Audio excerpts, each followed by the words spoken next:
کیا واقعی یہ دنیا کی خطرناک کتاب ہے؟ اس کتاب کو پڑھنے والوں کے ساتھ کیا ہوتا ہے اور دنیا کے کئی ملکوں میں اس کتاب پر پابندی کیوں لگا دی گئی؟ کیا اس کتاب کو جنات نے یا کسی دوسری دنیا کی مخلوق نے لکھا ہے؟ اس کتاب میں کون سے قدیم علوم کو لکھا گیا ہے اور ایسے کون سے راز سے پردہ اٹھایا گیا ہے جس سے انسانیت اب بھی ناواقف ہے؟ آخر یہ کون سی کتاب ہے اور یہ اتنی پر اسرار کیوں ہے؟ پیارے دوستو، آج کی اس ویڈیو میں ہم اس پر اسرار کتاب کے بارے میں جاننے کی کوشش کریں گے۔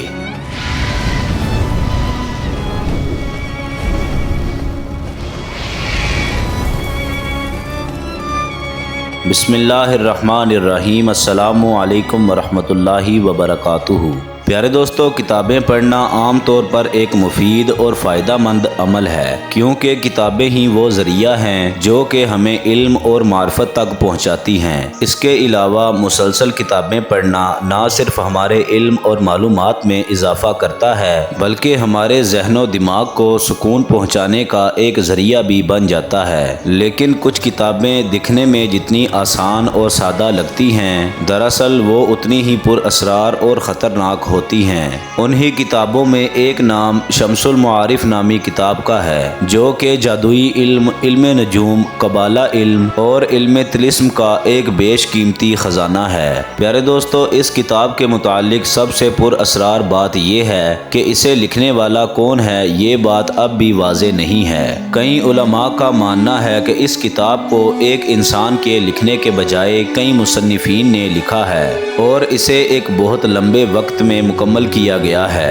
جبکہ اس کتاب کے اوراق اور نقشوں کو دیکھ کر کئی ماہرین اس بات پر بھی یقین رکھتے ہیں کہ یہ کتاب کسی دوسری مخلوق یا جنات کی بھی تخلیق ہو سکتی ہے۔ البتہ کچھ محققین کا یہ ماننا ہے کہ اس کتاب کو مصر کے ایک صوفی بزرگ احمد البونی نے لکھا ہے۔ پیارے دوستو، احمد البونی 520 ہجری میں الجزائر میں پیدا ہوئے تھے۔ البونی کو علم تصوف، طلسم، علم نجوم، عملیات، علم جعفر، علم رمل اور بہت سے علوم میں مہارت حاصل تھی۔ پیارے دوستو، البونی اسلامی تاریخ کے ایک ایسے مصنف ہیں جن کے بارے میں بہت ہی کم معلومات ملتی ہے۔ البونی کا دور مشہور صوفی بزرگ ابن العربی سے ملتا جلتا ہے اور کچھ محققین کا یہ کہنا ہے کہ ان دونوں بزرگوں نے ایک ہی صوفی عالم دین بزرگ سے علم حاصل کیا تھا۔ پیارے دوستو، شمس المعارف کے معنی علم کا سورج ہے۔ اسی مناسبت سے اس کتاب میں تمام قدیم اور پر اسرار علوم کو جمع کر دیا گیا ہے۔ پیارے دوستو، یہ کتاب صرف ایک جادو کی کتاب نہیں بلکہ اس سے کہیں بڑھ کر ہے، جو کہ عام طور پر باطنی اور سفلی علم کو واضح کرنے کے ساتھ ساتھ صوفی حکمت کے راز کھولتی ہے۔ پیارے دوستو، اس کتاب کے مقدمے اور ابتدائی ورقوں میں البونی نے پڑھنے والوں کے لیے کچھ وارننگز اور اہم ہدایات لکھی ہیں،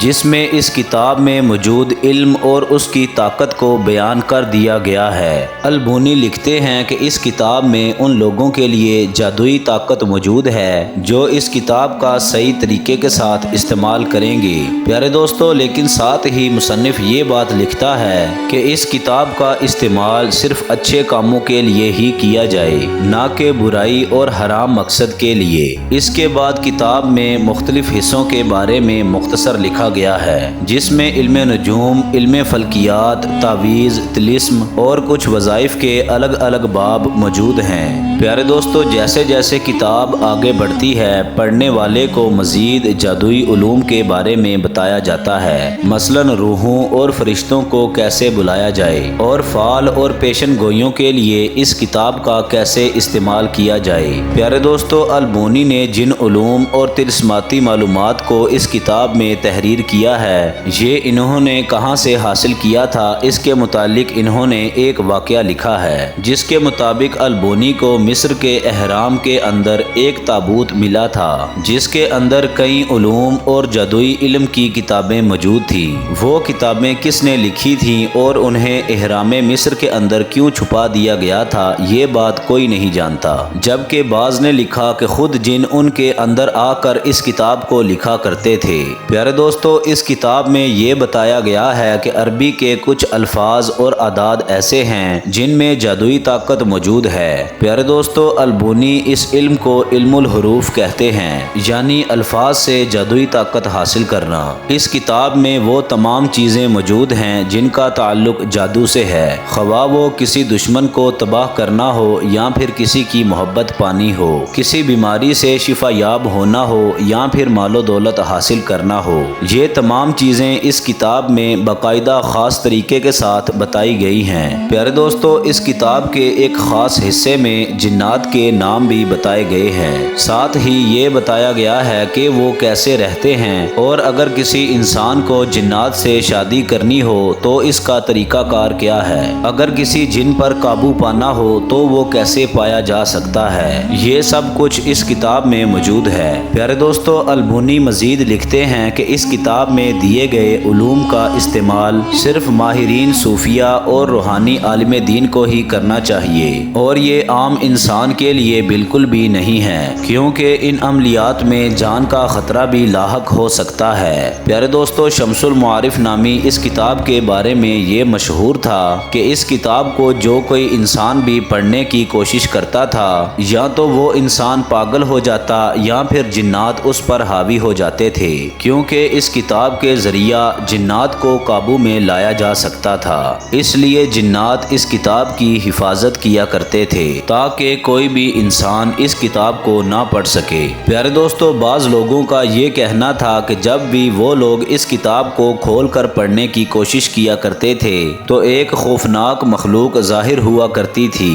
جسے دیکھ کر کتاب پڑھنے والا بے ہوش ہو جاتا تھا۔ پیارے دوستو، یہی وجہ تھی کہ اس کتاب کی تصنیف کے 100 سالوں بعد تک یہ کتاب کسی نے بھی نہیں پڑھی تھی، کیونکہ اس کتاب کو پڑھنے والا کسی نہ کسی آفت میں مبتلا ہو جاتا تھا۔ کئی عرصے تک یہ کتاب صرف ایک نسخے پر لکھی رہی جسے ہرن کے خون سے ایک کھال پر لکھا گیا تھا، لیکن البونی کی موت کے بعد یہ کتاب پر اسرار طور پر کہیں پر غائب ہو گئی اور پھر یہ کتاب کسی کو نہ مل سکی۔ پیارے دوستو، لیکن پھر 200 سالوں کے بعد ایک کتاب کی دریافت کی گئی جس کے بارے میں یہ دعویٰ کیا گیا تھا کہ یہ کتاب شمس المعارف کے اصل نسخے سے نقل کی گئی ہے۔ پیارے دوستو، اس وقت یہ نسخہ محمد بن علی بن زاہد کے پاس تھا، جو کہ اس دور کا ایک مالدار تاجر تھا۔ کہتے ہیں کہ عاملین نے اس کتاب کے کچھ حصے کو نکال دیا اور اس کتاب میں رد و بدل کر دی۔